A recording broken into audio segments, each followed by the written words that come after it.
जनूबी अफ्रीका के खिलाफ बाबर ने कौन सी बड़ी गलती की? सुई के सुल्तान वसीम अकरम ने निशानदेही कर दी। कौमी टीम के साबिक कप्तान वसीम अकरम ने जनूबी अफ्रीका के खिलाफ मैच में पाकिस्तानी कप्तान बाबर आजम की बड़ी गलती की निशानदेही कर दी।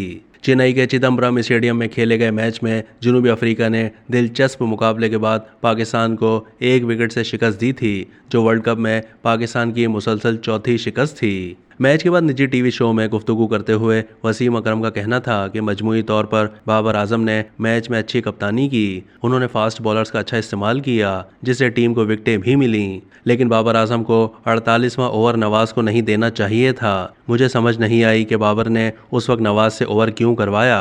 वसीम अकरम का कहना था कि बाबर आजम को उस वक्त नवाज की जगह उसामा मीर से ओवर करवाना चाहिए था, क्योंकि उसामा मीर गुगली या मैजिक डिलीवरी से टेल एंडर्स को परेशान कर सकता था। ये बात ठीक है कि उसामा के पहले 3 और 4 ओवर्स ठीक नहीं गए, लेकिन उसने आगे अच्छी बॉलिंग की थी और 2 विकेटें भी ली थीं। जबकि नवाज के पास एतमाद भी नहीं था और वो गेंद भी कंधे के ऊपर से छोड़ता है, जिसका मतलब है कि उसकी गेंद लेग साइड पर जाएगी। कौमी टीम के साबिक कप्तान ने वसीम जूनियर की बॉलिंग की तारीफ करते हुए कहा कि वसीम जूनियर, जो वर्ल्ड कप में अपना पहला मैच खेल रहा था, उसने बहुत अच्छी बॉलिंग की और बैटर्स को परेशान किए रखा। हम सब जानते हैं कि वसीम जूनियर के पास टैलेंट है, लेकिन उसे मुस्तकिल मौके नहीं मिले, जबकि हारिस रऊफ़ ने भी आखिर में अच्छी बॉलिंग की।